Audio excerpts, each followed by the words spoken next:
Kabalo asa tong kwan sa oras. Tama sa likod. Dito Wala. kay ikabalo mi sa ato nga moderator nga ang time limit is 5 to 10 minutes yun.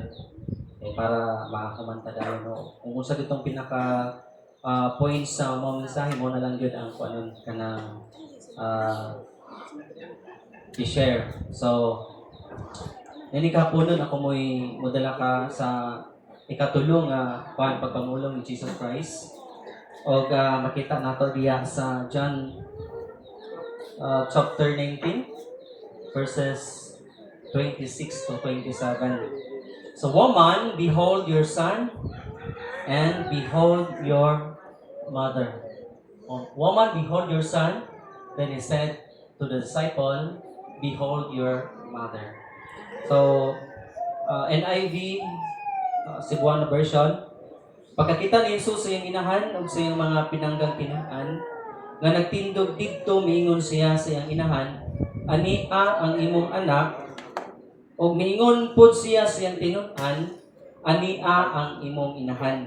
Ug sukad niadto ang inahan ni Jesus, dito na nagpuyo sa balay ni adto nga tinunan. So ang Dios magapanalangin nun ining kahaponon sa ato nga pagpadayon sa pagpamalandong sa mga pulong ni Jesus Christ dinha sa krus sa Kalbaryo. Nakita na ako diri karon nga kapuno no nga majority puros mga bayi ang daghan no. Daghan ang mga bayi kaysa mga lalaki. So before ko mo proceed ang mga tanas ako sa inyo, doon na ba'y mama, papa o anak ang naakaran diri? Kauban na daghan? Amen. So para rin sa mga babae mostly o mga babae no o ato makita karon diri nga ang pulong nga gigamit ni Jesus Christ when he was on the cross, ang word nga gigamit niya is woman. So makapangutana ba ta anong woman man ang gi sampit ni Jesus Christ, which is iya matong mama unta biologically. So kung ato lang tawon, ang the word woman man God is a respectful form of address. Usa ka respetado nga pagtahod ngadto sa mga kapawian. Andit kung atong tawon, gi-address pod or Jesus was referring Mary to John the Apostle. Gi-address niya kanang maong pagpamulong niya ngadto kang John the Apostle or known as John the Beloved. Tungod kay ni atong panahon naman God, kini silang mga tinunan ni Jesus Christ mao'y present ni atong panahon na og wala tong mga igsoon ni Kristo tungod kay dili pa to sila mga magtotoo ni atong panahon na. Now, kung ato lang tawon, in the midst of his suffering, Jesus fulfills his duty as the eldest son. Meaning to say, anak nga tayo man, naglangkob po di ay nga na kang Jesus Christ sa iyahang katungod o katungdanan, ingon nga kang magulangan nga anak. Or na ginatawag na to duty in a family. Sa akong naibalaan manggod, sa Korea daw, ang mga kinamagulangan nga anak, mauna sa mo atiman daw sa ilahang amo po isulti sa mga missionary nga sa ilaha daw nga kustudiya, ang mga kinamagulangan nga anak maoy mo atiman sa iyang ginikanan. Unya, kung atong i-relate po diri sa Pilipinas, usahay magtuluran ay ang anak kinsay mo atiman sa ginikanan. Diba? Lahi, di ba? Diri sa Pilipinas, usahay ang anak itulod nga to sa lain nga anak o ang lain pod nga anak mutulod nga to sa lain nga anak sabot na kung walay benepisyo nga madawat gikas ginikanan.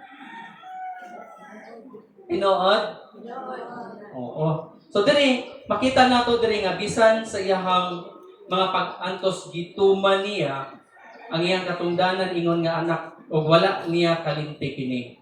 Kung atong lang tawon pod mga igsoon, in Jewish tradition, the eldest son was required to take care of for his mother. Sa ilang kapanahunan before, kanidi ay mga kinamagulangan ng mga anak, mao din sila muatiman o gi-required din sila nga mo'y muatiman sa ilang mga ginikanan. Especially po itong mga ginikanan ng mga balo na, mao na silang ilahang mga tulumanon nga mo'y muatiman. Kung ato ng tawon, Jesus entrusts Mary to John rather than his own brothers. who were not yet followers sa ato nga time. Makita po nato dito that Jesus is really showing how to take care of family even when time is near to him to death.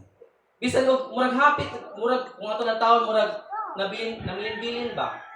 Oh, before siya mamatay, oh, ikaw Juan, at imanan ning maong babae.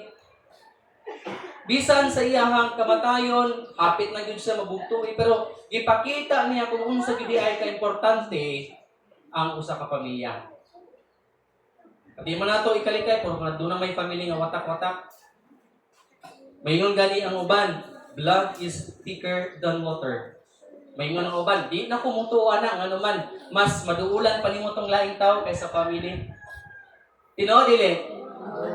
Pero lahi si Jesus Christ.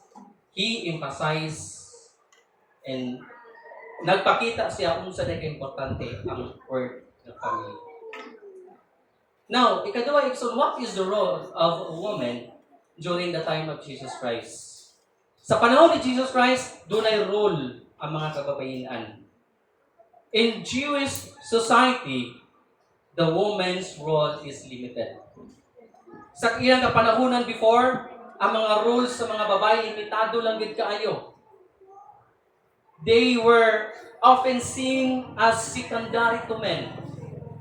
Ikaduwa lang gid sila sa mga lalaki with restricted access to education, property, and participation in public life.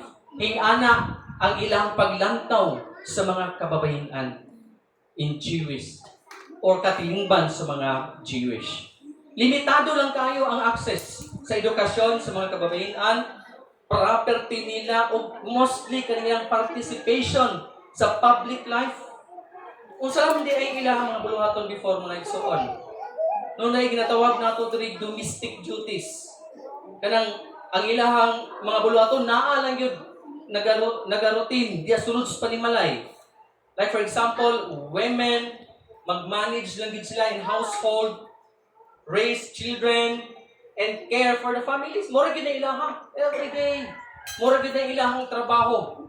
Mura gid na ilahang mga buluhaton.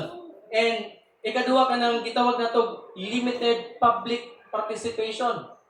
Like for example, women were often excluded from public worship, education, and mostly in leadership roles. Dili sila basta-basta nga makahandle og mga katungdanan ni atong panahona. Limitado lang kayo ng pagpakita, pagpakighinabi, mismo ang ilang edukasyon, limitado lang kayo. Gani makita po nato diri sa tulo na aron siya naglangkob sa women's role, often tied to marriage, childbearing, and family obligations. Wa gyud sila lain nga kagawasang natuan, kundi nahigot sila aning mao nga mga buluhaton tungod og gumikan sa ilang kustodiya sa katilingban sa panahon sa mga Hudiyo o sa panahon po ni atong tayma nga si Kristo na apod naga-ministry. Now, balik ta sa ato ang kanang gisgutan karon. At the time na si Jesus Christ was on the cross, and then maingon siya, babae, behold your son, and behold your mother. Dunay question nga ni paabot diri, how Jesus gave value to the women. Giun sa paghatag og dako nga bilig ngadto kang Kristo ngadto sa mga babae. For example, no, unsa gibuhat ni Jesus Christ? Jesus was teaching and his action were showing respect and give the value for the women. Like for example, Jesus had interactions with women. He spoke with women publicly and included them in his ministry. Pag-abot na sa time ni Jesus Christ, ang kustodiya nila before nga limitado lang ang participation sa mga babae, but Jesus Christ is different. Nakik-interact siya with the women o nakik-istorya siya sa mga babae diya publicly. O gani igsoon makita nato nga ang mga babae, they included him in the ministry. Like for example, si Mary, si Martha, and the Samaritan woman, nakadawat sila o tinud-anay nga pulong gumikan sa gibuhat ni Jesus Christ, and publicly nakikinabi si Jesus Christ. Ikaduha diri igsoon sa time ni Jesus Christ sa paghatag niya value, usahay o makita po nato diri kalagmitan o kadaghanan women gihimo niya mga disciples sa sambahin, no? In Luke chapter 8 verse 2 to 3, women are among Jesus followers and supporters.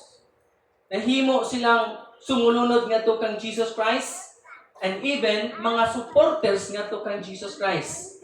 And lastly, pinaka the best thing which is akong gi-address karon, mga babae. Kung unsa lang di ay ang mga estado sa mga babae kaniadto sa panahon ni Jesus Christ o sa panahon nga siya gilansang sa cross na adiri. Ginatawag nato diri of elevating women's status. Gi-raise up ni Jesus Christ ang status sa usa ka babae nga wala tagai og bili sa ilang kapanahonan before. Gi-raise up niya, gi-lift up niya, and Jesus teaching emphasize God's love and value for all, including women. Patas na ang tanan igsoon. Munang kitang mga kababayen karon, kung ato nasabtan kini mga pulungan ni Jesus Christ, di ko mo nga gitagaan ta og value, gi-lift up ta, magpahud-hud na punta sa atong bana. O niya, ang atong bana mao na naoy ma-under sa atoa. Okay, giingon mas Jesus Christ nga ang mga babae gina-lift up, gitagaan og value. Kaniadto ang mga babae walay bili, walay participation, low profile. But sa time nga niabot Jesus Christ lifted them up and gitagaan niya og value. That is why dere i-address niya, instead mingon siya mama, wala, i-address woman, a highest respect form of address ni Jesus Christ ngadto sa usa ka babae. Di ba ta malipay ana, especially mga babae? Malipay mo wala? Malipay pero ang nahuna mo ra gid. Ha? So dapat ato nga ikalipay nga pinaagi kang Kristo karon sa pangapanahonan kita ng mga babae. Doon na tayo dako kaayo bili. Dili lamang inside sa tong family, but ang mga babae mostly sa time o sa panahon ni Jesus Christ, nahimo po silang gamiton, nahimo silang instrumento sa ministry. That is why makita po nato karon nga daghan kaayo po nga mga babae nga nag-ministry. Makita po nato usahay nga makaingon po ta nga mas daghan pa gani og mga disciples ang mga babae kaysa mga lalaki. Nga naman, pato lang taon sa time ni Jesus Christ, He opened, iyang giabrihan ang kustodiya nila kaniadto nga walay dili fair, dili patas tungod og gumikan sa ilang katilingban o gisunod ng mga tulumanon ng igsoon. So today, before Jesus Christ died, atong hinumduman pagbalik, especially mga babae, we or you are now nakakaidako kayong value at ubangan sa katilingban.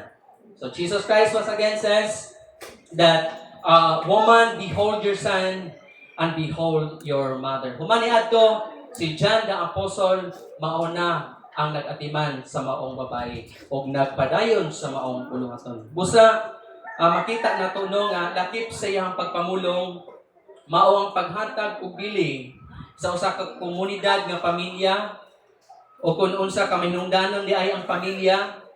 Ikaduha, gipadayag po niya unsa ang bilis sa mga kababayan sa ilang kapanahunan o sa panahon nga naa na si Kristo. Ato lang taon o ginumduman pag-usap that on the cross, Jesus affirmed women's value and dignity. So mao kini ang pulong karon ning kapunon. I'm hoping doon na tayo nasabtan o atong ma-aplikar sa ato nga kinabuhi. Daghang salamat ug ang Dios padayon nga mag-auban kanatong tanan.